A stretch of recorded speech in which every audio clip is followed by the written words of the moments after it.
Hey everybody, welcome to the Orange and Brown Talk podcast. Dan Labbe, Mary Kay Cabot, Ashley Bastock with you here, recording this on Thursday. It's about 2:30, and look, here we're waiting for OTAs to start up. We're going to be out there finally next week. I'm a little jealous. I don't know if jealous is the right word, but there are other writers who are watching practices and writing about practices and having things happen, and we're just kind of in a holding pattern here. But Mary Kay, you somehow came up with 10 things you were thinking about yesterday. And so we're just going to go through those here in this podcast, maybe a two-part podcast. We're going to go through these 10 things that you've been thinking about. And it kind of just touches on everything, some of the hot topics of the last few weeks. We're going to have to talk a little bit about the tush push, which is ironic since yesterday I tweeted I was tired of talking about the tush push, but we will talk about it. Okay, let's start here. The very first thing is the early gauntlet in the schedule, something we have talked a little bit about, although Ashley, I don't think we've officially gotten you on the record with the schedule because of just the timing of everything. But the Browns' early gauntlet, their early schedule, and just how difficult this is going to be for them to start. Versus Cincinnati, at Baltimore, versus Green Bay, at Detroit, versus Minnesota, at Pittsburgh. And of course, that Minnesota game is in London, which means 4 out of 5 games on the road here in this stretch. And then they come home for one, and then they have to go to New England.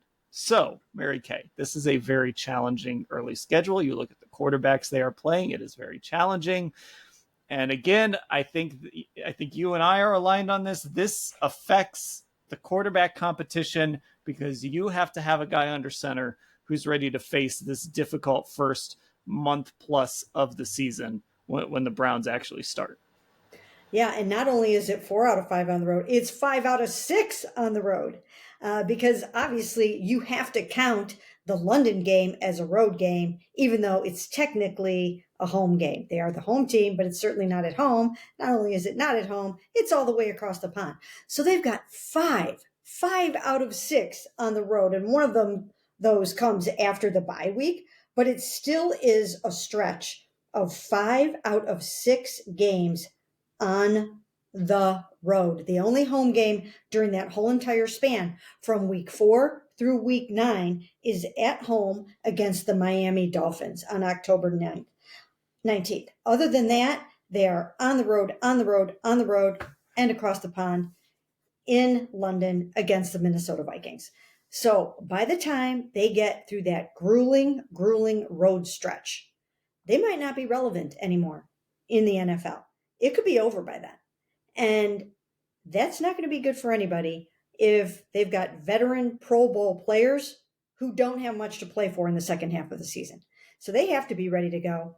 And this is one of the reasons why I have been advocating that they need to hurry up and figure out who their quarterback is going to be at the start of the season. And I think it should be a veteran. I really do. I think it should be a veteran unless their third round pick, Dylan Gabriel, really knocks their socks off and shows that he is the best guy to win ahead of those 2 other players. I think that they should go with, as it stands right now, Kenny is the front runner, and then Joe. I think it should be one of those 2 guys for this crazy portion of the schedule.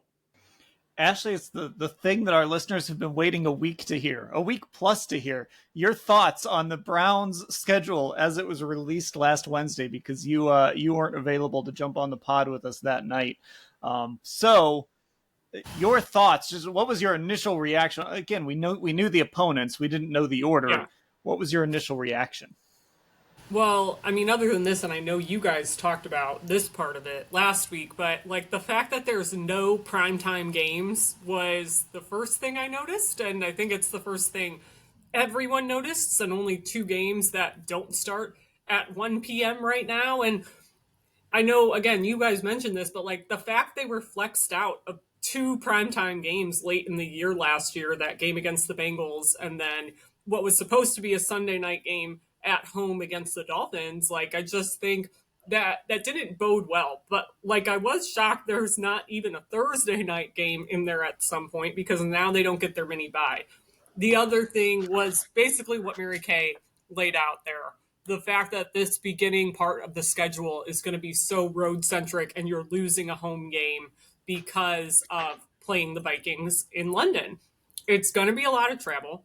this team under the Kevin Stefanski regime, we know they've not done well whenever they've had to go far out west. So really curious to see if they're going to be able to pull that out in London against a good Minnesota team. I think it's really hard, and that's also why I am with Mary Kay in the sense that I do think right now, from everything we know, it is just going to be more beneficial to have a veteran as your starting quarterback this season, because even if, for me, even if Dylan Gabriel looks really good or something, it's like beware of fool's gold with rookies and at this point in training camp, because this is a tough gauntlet to start. And that really was just what jumped out to me. And then obviously the early division games, again, you kind of have those division games split in the front and the back half of the season versus a few years ago when they were really trying to backload them. So that just makes it so much harder because you don't have that grace period. And right away,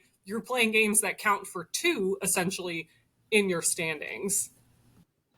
Yeah, and when we talk about this quarterback position and who's starting that game, I mean, look, I don't think the Browns are going to be favored in very many games this year, but we know with a team like Cincinnati in week one, we know that is a team that is a notorious slow starting team. The Browns have beaten them in week one before. You kind of look back to that little run they made last year, and they beat a lot of really bad quarterbacks in that run. They did not, when they made that playoff push, it was sort of like the Browns in 2023. And obviously the Bengals came up short last year. The Browns did not, but they weren't exactly tested when it came to their opposing quarterbacks. So a little early to play the schedule game here, Mary Kay, but at least in that game, it's at home. It's against a team that starts slow, a team that obviously is incredibly talented on offense with Joe Burrow and his receivers and a better run game than they've had in a lot of years, but also a team whose best pass rusher, the guy who led the league in sacks, just a week ago randomly showed up to OTAs and held a 25-minute press conference about how unhappy he is with the communication that the Bengals and him are having in this contract dispute. So I don't know. That one might be the one game that's ripe for an upset. But if you're starting a rookie quarterback who was either a third-round pick or a fifth-round pick, and it would more likely be the third-rounder, over a more experienced guy like a Joe Flacco or a Kenny Pickett, that might take away some of those advantages you could have in that game. Yeah, it really would. And at least with both Kenny Pickett and Joe Flacco, they know everything about playing against the Cincinnati Bengals. They know the intensity of this rivalry. And even though Kenny was out of the AFC North last year and he was with the Eagles, he did spend 2 seasons in the AFC North. He knows what it's like to play at home against the Bengals, on the road against the Bengals, and same thing with the Ravens. And so I do think that, he would probably be up to the task as well. So I think it's going to have to be one of those two guys in the beginning, because once again, you cannot lose your veterans by the time you get to that bye week. It can't be over by then. And we all know that rookies need time to come up the learning curve. Even a rookie who has started 63 FBS games, that's a record.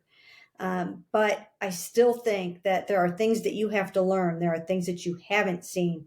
There are things that teams are going to throw at you, especially when you are going into Baltimore in week 2. You don't think they're going to have a field day with a rookie quarterback if that's what the Browns are going to do? So I just think that they would be best served by going with a veteran in the early going of the season and then see what happens. If those guys don't play well, then you can make a case and say, hey, you know what? We're probably not going anywhere this season. We gave it our best shot. Now it's time to see what the young guys can do. I think most people would be able to live with that.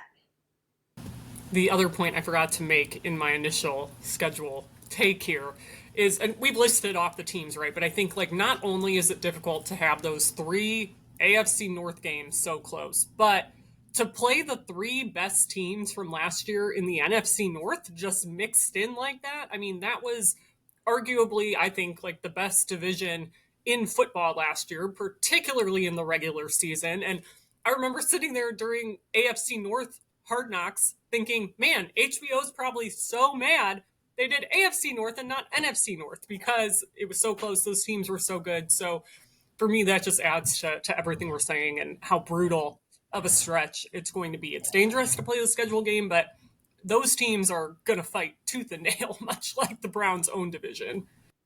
Yeah, I mean, those are like legit teams. Those aren't like just teams that were hot last year. Like Baltimore is a legitimate Super Bowl contender again. Green Bay is a really good football team. Detroit is an absolute just wagon. And last year, you got to remember how injured they were on defense. They were just cobbling that thing together. They'll be healthier. Obviously, there's questions about what it's going to look like without Ben Johnson, but that team is again a Super Bowl contender. I guess there's some questions about Minnesota at quarterback, but they still have a ton of talent as well. So, these are like legitimately good football teams. These weren't just teams that were like, yeah, maybe they were good last year, but they won't be good this year. I think most of them are going to be really good this year. So, anyway, those of you who are thinking, well, yeah, if the Browns can survive that and they can just be on the in the hunt graphic in December, it doesn't get any easier because the second point you got to, Mary Kay, was the end of the schedule. And when you look at the end of the schedule, they finish against, it kind of depends how far back you want to go, but the headliner is finishing against Buffalo, Pittsburgh, potentially with Aaron Rodgers. We don't know what Pittsburgh's going to look like yet, so they're kind of hard to talk about. And then, of course, at Cincinnati in week 18. If you want to back it up a little farther, maybe Chicago's going to be a good team this year with Ben Johnson and maybe a better Caleb Williams. A couple weeks earlier, San Francisco in week 13. I'm not gonna write off Kyle Shanahan and newly extended Brock Purdy just yet. I'm not ready to say that team is going to stink.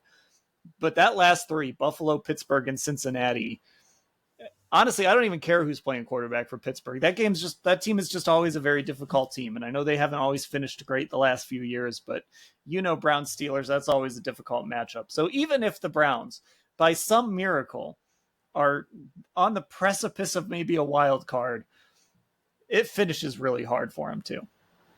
It really does. I mean, Josh Allen, and then of course maybe Aaron Rodgers and maybe Joe Burrow, unless the Bengals can rest their starters in the season finale. Who knows what'll be happening by then? But as you mentioned, you could back it up a little bit, and it doesn't get any easier there. I think the schedule is really hard this year.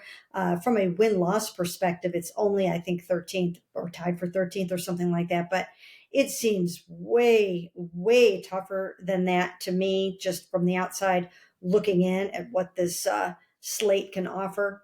But certainly those last three games, if you're fighting for your playoff life, that's another mini gauntlet there at the end. And again, even for the Browns, maybe, again, I don't think it's going to be the case for them, but even if they are fighting for their playoff lives, Buffalo's going to be fighting for something. Pittsburgh is going to be fighting for something. Cincinnati, we'll see. Like you said, maybe they have things clinched and they rest their starters. There's a good chance they could be fighting for something. The Bears could be fighting for something. Like, it's tough. And the other thing too, Ashley, is by that time, I guess you would hope that the Browns are looking at one of their rookie quarterbacks by then. Maybe not. Maybe you want them to just be really good with Kenny Pickett or Joe Flacco. But I would hope that by then they're at least trying to get some answers on one of these rookie quarterbacks. Yeah, I think you're going to need to by that point, and I think giving them that extra time is going to be important. But yeah, it's really like this schedule just feels like the hardest in recent memory, at least like in my time covering the team, because there really is no break. I guess like the good part about it is they have the bye in the middle of the season, but like also not having a bye after the London game kind of stinks. And I don't know. It's like it's hard to gauge right now. I don't know how much of that is just like the unknown questions on the roster. In my initial reaction, I wrote a lot of this is hard to predict when you just don't know about quarterback right now. That makes it really hard to play the schedule game that we've gotten to play the last few years and just kind of assuming, okay, this team has a certain ceiling or they're starting on a certain floor and nowhere to go but up. But it is different this year, and it just feels like really truly there's no break. And even the break, while normally it would be at a good time, there's arguably a more beneficial time that it could have come a little bit slightly earlier. Yeah, let's go back to this let's go back to this Minnesota-London game too. We've talked a little bit about this. Just this idea that Minnesota is going to be over there already and adjusted to that. It's the exact same time zone, Dublin and London. They're going to be adjusted. They're going to get to treat that like kind of a normal week.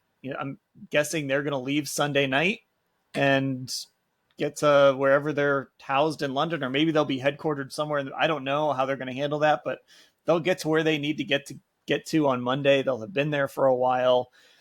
And I think that matters. I mean, we've seen it with Jacksonville when they played. I remember when they played Buffalo. I can't remember what year it was, but Jacksonville had back-to-back games. Buffalo traveled on like a Thursday.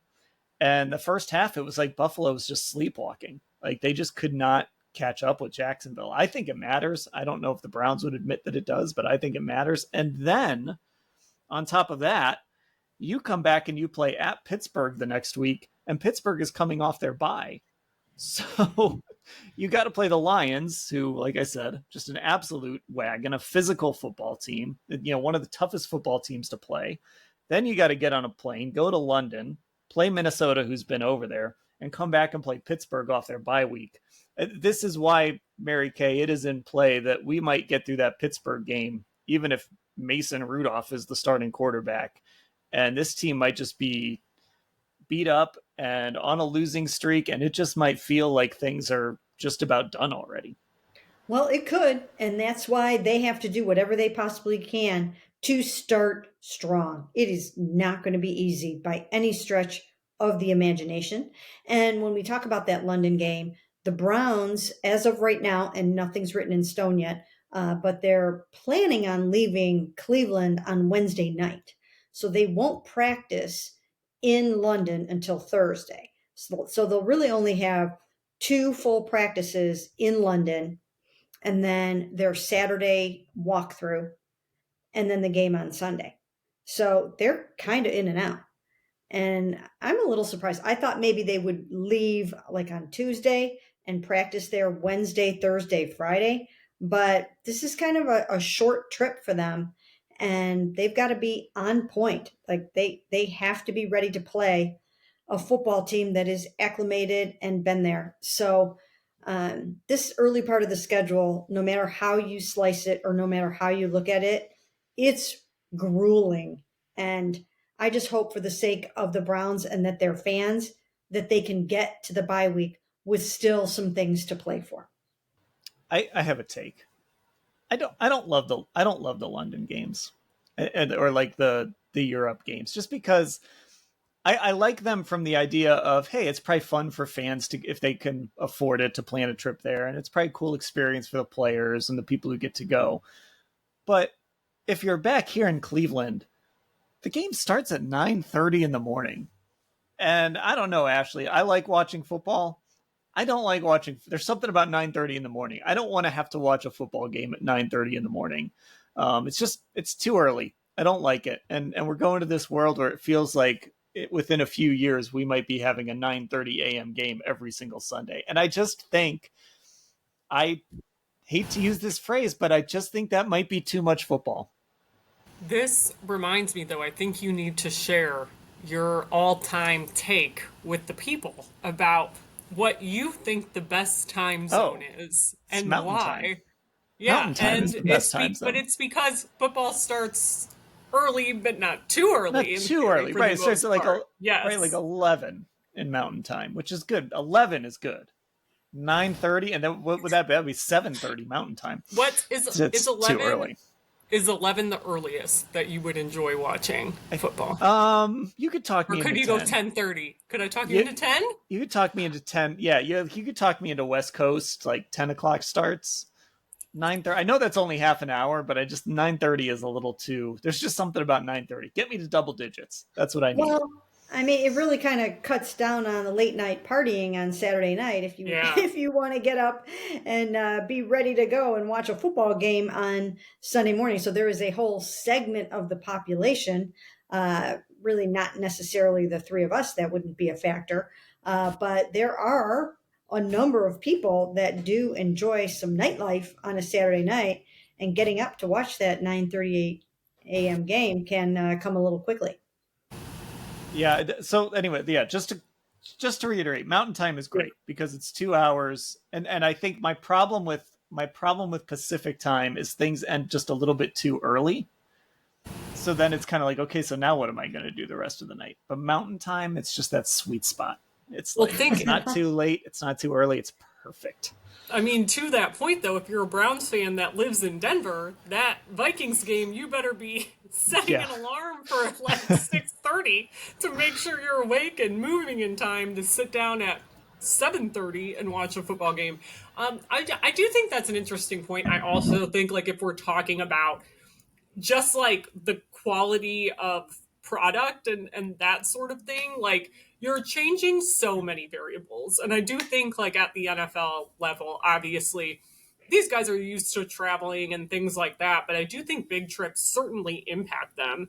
I mean, we saw it a couple of years ago when they stayed out on the West Coast for 10 days or whatever it was when they had Denver and LA back to back in 2023, and guys were exhausted by the end of it. They obviously lost both those games, which didn't help, talking about how they just wanted to go home. So I think, like, in that way, it's kind of like, I don't know, you're not like getting a true version, I don't think, of either team when you're playing so far away. But I can understand the once in a while it being like a cool environment to be in and all those things. You can enjoy it once in a while. But yeah, I am curious to see if we're ever going to get to that point, because it just, I mean, the league just keeps ramping it up, right? More locations, more international games. I think they really pride themselves on growing the game.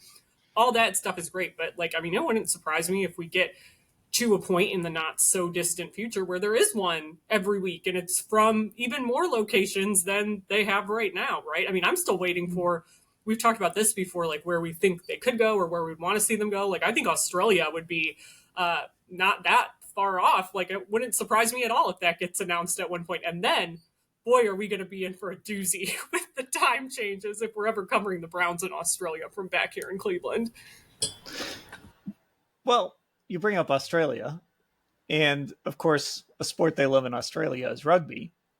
And a play that looks a lot like a rugby play is the tush push. So let's move on to point number 3 here. How about that? Point number 3 here from Mary Kay. The Browns were one of the 10 teams who voted to keep the tush push. You wrote this in your story. I also saw this in a text you sent, Mary Kay. You are not a tush push fan. I actually kind of like the play. I'm not opposed to it.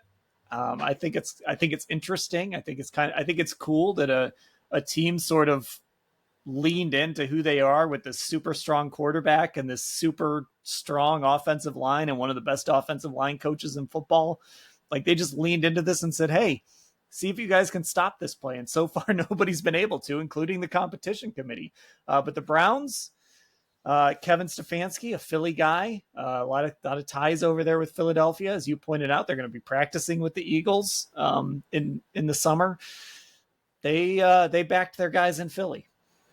They sure did. And we knew that they were going to, because when we asked Kevin Stefanski about this at the NFL annual meetings in March, he 100% went to bat for his good friend, Nick Sirianni, obviously the coach of the Eagles. And he even joked around saying, you can thank me, Nick, or something like that.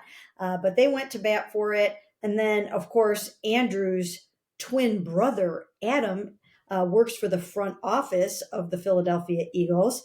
So you've got that connection. You've got Andrew having worked for Howie Roseman, the great GM of the Eagles. You've got Catherine Hickman, who worked for the Eagles. And so there's just a lot of crossover between the two teams. And it's almost like the Browns' sister team in the NFL, or should we say their NFC sister team, basically.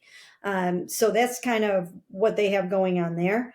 But in terms of the tush push, I've never really liked the tush push because I feel like you should be able to find a Jacoby Brissett or someone on your football team, whether it's your quarterback or someone else. I feel like you should be able to get that yard and you should be able to come by it honestly without getting pushed by a bunch of big, huge guys in the tush. And I don't like the fact that it's called tush either. If it has to be called tush, then it doesn't belong in football. I had a thought about that. I don't like that it's become the tush push, especially because the other name for it is so perfect. The brotherly shove. It's perfect. Right. Once you bring the tush in, then, it's just too cute for me. It's like, no, we don't talk about tushes this is football. So, so yeah, I'm having fun, just kind of trying to have a little bit of fun with this, but the tush push, I mean, really, it rhymes. It's cute. It's too cute for me. The whole thing. I just don't like it. I I am want you to, right? I am pro. I am pro You're pro brotherly tush? shove, pro tush push, whatever we want to call it. I am for it. Like I said, I know our guy Scott Petrak hates it. We were talking about it at the combine. Um, he doesn't think it's a football play. He doesn't think pushing guys is football. But I personally think just leaning into who you are and leaning into the people you have and saying, hey, see if you can stop this. And again, no one's been able to. I'm all for it. Ashley, are you going to break this tie? No, because I tweeted yesterday. I need to You read just don't want to talk about exactly. it. I said my only take about and this is God's honest truth. My only take about the tush push is that I'm sick of people talking about the tush push. Like, we all have Twitter alerts set up. Do you know how many alerts I've gotten the last 2 days? Tush push this, tush push that. I'm sick of it. Like Mary Kay, I'm sick of the word. But I've never really had a super strong opinion on it. I don't know. Maybe if I was in the Eagles division, I would have a stronger and more negative opinion on it, but I just don't. I guess Mary Kay put it a good way that I hadn't thought about, in that I did really like the Jacoby Brissett sneak. Like, I like those kind of plays. I thought that was obviously really creative with how they're like, oh, Jacoby's huge. He can just fall forward. That's great. Um, I do like that, I think, more than the brotherly shove, but I just genuinely can't get worked up about it one way or the other. It's like jerseys. I talk about this all the time. You can never get me worked up on jerseys in any sport unless it's NBA teams wearing the city editions in the postseason, which we're not fans of, Dan. I know collectively that is something you and I do not like. Now, having said all of this, I do believe that under new Browns offensive line coach Mike Bloomgren, I think the Browns are going to try it. I think they're going to try it. I think we're going to see them work on it in training camp. I just have a feeling that they're going to try it. I think that Mike Bloomgren might be all over something like this. I think he's very aggressive. I think he's innovative. He likes to try different things. And I think this is one thing that he's going to be very intrigued by. And if the league is letting you do it, why not see if you can get it done? So I wouldn't be surprised if the Browns try it this year. They don't have a real huge quarterback to run a sneak, so they probably have to have somebody else run a sneak for them. Yeah, I don't know, because they've done so, right. Jacoby had done it in Indy, and then he was like their designated sneaker in Indy, and then the Browns adopted that when they brought him over, and Yeah. then they went the route like the Chiefs do, because the Chiefs don't ever sneak Mahomes now since he got hurt. Yeah. So they use like a fullback or a tight end. So then they went the Harrison Bryant route for a while, and then Harrison Right. Bryant fumbled in Denver, and it was never allowed to do it again. So I don't know what you would do, because you're right. The one problem you have is like none of their quarterbacks are big guys, and none of their quarterbacks, I don't think, can squat like Jalen Hurts can squat. Maybe I'm wrong about that. No, you're not. So like, so that's it. Does Harold Fannin do it? I don't know. Like, where do you find the guy to, does Quinshon Judkins do it? It's interesting. And again, that's the other part of it too. See, I said I hate talking about it, and like Ashley, I even tweeted yesterday, like, ban the tush push so we don't have to talk about it anymore, something like that.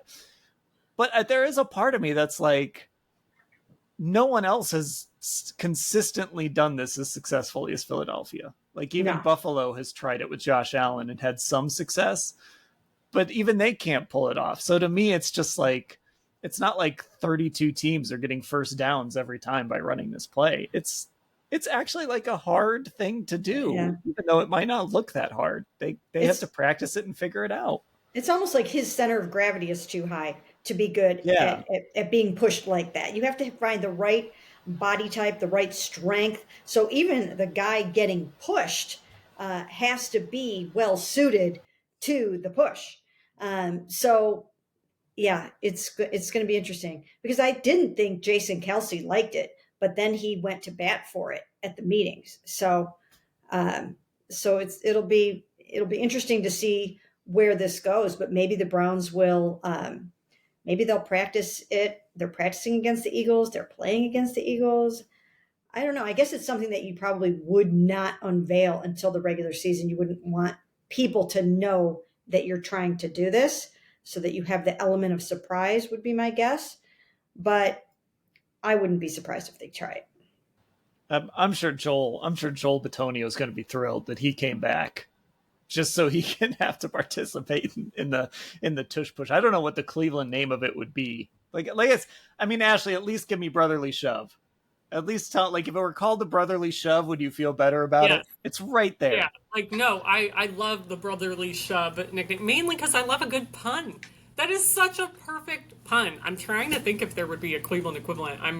I'm gonna need some time on this. This is Thursday. I might need to sit on this all weekend before I can think of something. But brotherly shove is very clever. I am a fan of it. But we should. What if I say the only rule I want is we have to call it that? No more tush push. We need to be done. I've got one, but I can't. I don't. I'm going to advise myself against saying it on the pod. But I have a. Fair. I have a. We'll see if people can think about it. I have a Cleveland related phrase that would be appropriate for this play, but probably not appropriate to put out there on the podcast. Can I ask you something real quick, Dan? I don't know if it stayed in the story or not because I figured an editor might take it out. But at the end of my tush push little blurb, I said, but who knows? B-U-T-T. Did that stay in there? Nicely done. Let's see. I have it pulled up here right now. Let's see. Was it in this section? It did stay in. I got it pulled up. It did. Stayed in. It stayed in. And you used the phrase brotherly shove too. Mm-hmm. I did. Yes, so there you go. Yeah. All right. I hope somebody's in the same. Never mind. I'll tell you guys after we're done recording here what I think maybe they could call it. All right. Let's move on. Dawand Jones participating in the off-season program, you say, is a great sign. Of course, of all the areas where we've kind of talked about this team giving young guys opportunities to maybe lock in long-term. Two positions, left tackle is one of those spots. I had somebody respond to a text a couple days ago saying, I put up like a 5 questions about the Browns and I didn't include left tackle. And one of our texters pointed that out to me. And to me, I didn't include it because, one, I think it's worth finding out what Dawand Jones can do at that spot. And two, I think they've given themselves enough options there if Dawand gets hurt again or if he can't go, like Cornelius Lucas. And they sort of have this stable of guys that they can turn to in a pinch that they can bring in who over the last couple of years they've turned to. So I think they're okay there if it doesn't work. But this is one of those spots, Mary Kay, where it's very much like, hey, there isn't a clear long-term solution here. You hope a guy like Dawand Jones could be that long-term solution. So why not find out? Let's use this season to see if the Browns found their next left tackle for the next 5 to 10 years in this 4th round pick. And you know what I completely forgot to put in my little blurb on Dawand and the left tackle situation is left tackle schmeft tackle. They're going to have a left-handed quarterback. So what does it even matter? It's going to be the right tackle that's going to be more important on this offensive line. But no, I'm kidding. Dylan Gabriel obviously is a lefty, but no, I think Dawand, he's healthy. He looks good. His weight is good. And that was important. I think a lot of people were curious if he was going to kind of blow up a little bit. And he vowed that he wasn't going to do that. He got a little bit called out by a member of the media for making sure that he doesn't blow up after he broke his fibula and underwent surgery on that. So he looks good. He's ready to go. I think his spirits are good. And he had a 3-game tryout at the position last year. He aced it. He did really well. He filled in at Ohio State at left tackle here and there and played well when he did. So I think the Browns are ready to see what he can do. I think they're excited about him. And as you mentioned, if it doesn't work out, they have a very savvy swing man tackle in Cornelius Lucas, who has started, I believe, 54 games at the position. That's a lot of football. That's a lot of starts. So I think they're in good shape. Yeah, and again, I just think there's certain things where I'm just sort of okay with like, hey, let's find out about guys with this team. I mean, I don't have Super Bowl expectations for this football team. Even if they surprise and make a wild card push or whatever, great. But there are just certain positions where, yeah, I think they maybe left themselves a little short. I'm still concerned about receiver. I'm more concerned about receiver than I am like left tackle or even edge rusher. But I just don't have an issue, Ashley, with trying to find out could Dawand Jones be your guy over at that spot, especially because again, if you have some veterans there, if you have some guys you can call up and say, hey, we need you, send out the Jaron Christian signal. I don't know if he's signed anywhere or not, but find those guys who, if you're really running short, you've used them in the past couple years to come in and fill in. I'm okay with finding out if Dawand Jones can be that guy. I mean, I do think you need to, but there's a big part of me that almost wishes they did more there to add more depth. Just because, like, I alluded to this a lot in the winter, but Andrew talked about last year, they maybe made some gambles on injuries and guys weren't ready in time, right? Tackle was the prime example of that. It just seemed like really no one was ready as early as they had hoped. Now, Dawand was trying to play, but he was obviously struggling. So I just keep coming back to like part of me still does, if I had to make like the devil's advocate argument, like it just kind of feels like they're in the same exact spot. Like Cornelius Lucas wasn't here last year, but okay, he essentially like fills that swing tackle role, which you've always had. I guess what's different is you're coming into it and Jack Conklin's not coming back from a catastrophic knee injury himself. So in that way, maybe they are slightly better. But for me, it is still just a concern because of what we've seen from the tackles injury wise the last 2 years. And I do think you need an answer on Dawand to that's the big caveat in all of this. And you need to figure out if Dawand can be healthy for a whole season. And I do think, unfortunately, last year the broken bone that's kind of a freak thing, right? It's obviously not as bad as a ligament tear or something like that in his knee, but I do think still health wise for him is the biggest question. And the best way to answer that is letting him start if you think he's capable of doing that, which by all accounts, everyone seems to think he is, and see what you got. And I think you need an answer on him because you got to figure out what his future is. We're getting to that point with him entering year 3. And the good news is we have you were mentioning him, kind of the shape he's in, Mary Kay. We have actually seen him walking in and out of the building at times when we've been there, and he looks better than he did last year, so that's good. I also some of it too is I just feel like it's a case where they just weren't going to be able to address everything this offseason. The cap was not in amazing shape. They had enough money to go add some pieces like a Malik Collins, add a couple veteran safeties, do some little things like that. Add Joe Tryon, Shoyinka, whoever, some small moves to bolster some areas. But they only had so many draft picks. They only had so much money to spend. Obviously, you do make the choice to draft 2 running backs instead of like a running back and a receiver, or to draft 2 quarterbacks instead of going a different direction. So those are choices you made, or maybe you could have picked a left tackle or picked a receiver. But I do think some of this it was just a case of you're in transition a little bit on this roster, and there's just only so much money and so many draft picks to go around. So in some cases, you're just going to have to look at guys you've invested draft capital in the past and say, all right, here's your chance. Show us you're part of the future. Yeah, absolutely. And the other thing, when you look at the draft, they really did hold firm and hold true to their philosophy of not drafting for need. They go into the draft and they don't want to go and say, oh my goodness, we have to get this or we have to get that. They don't do it like that. They stay very, very true to their board, and they try to end up with the best player in the moment when they're on the board or on the clock. So, so that's part of the reason why they ended up with two quarterbacks, two running backs, no receivers, no left tackle. It's just a little different than maybe some of us thought it would be. But I've been like looking at some of the photos of the off-season workout program. And when you go through those photos, and if you guys haven't had a chance to do it yet, uh, really look through the photos because you're going to realize that there are a lot of new faces on this team. There are a lot of new faces on this team. And when we go into that locker room for the first time, which isn't going to even happen until the regular season starts, by then we should know all of these faces. But when we go into that locker room, I mean, it kind of will be a little bit of a rude awakening. We're like, who's that? We don't have all these faces memorized yet.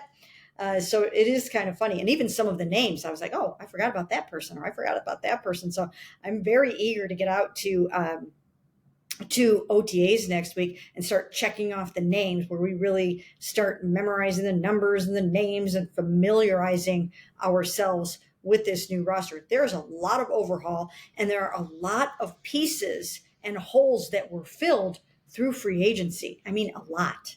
So I think they have a little bit more meat on the bone than we think, even though it's not necessarily big name players that we've all heard of or household names. But they added a whole lot of players to this football team this year. Yeah, and I think that's it. It wasn't like the big splashes. It was a Joe Tryon-Shoyinka. It was a Malik Collins. It was DeMonte Casey, guys like that. It wasn't these gigantic names that you just recognize instantly. And it's funny, like I forget where I saw the picture, but like Shelby Harris was in one of the photos. I'm like, oh yeah, Shelby Harris is still on this football team. Yeah. I kind of forgot about it. You have had all these guys that have sort of been jettisoned or gone elsewhere. You just sort of forget they're on the team. So yeah, it's going to be interesting next week to kind of put these faces to names and numbers to names, and like, wait, who's that number now? Or wait, I still see 26 out there, and I'm shocked it's not Greedy Williams. That's how bad I am about like these like new names, new numbers, things like that. I'll see a 26 and I'm like, wait, Greedy Williams? Oh wait, no. Is it Miles Harden now? Who's 26? Yes. Miles Harden. Okay, there we go. Miles, I'm going to be all over it this year.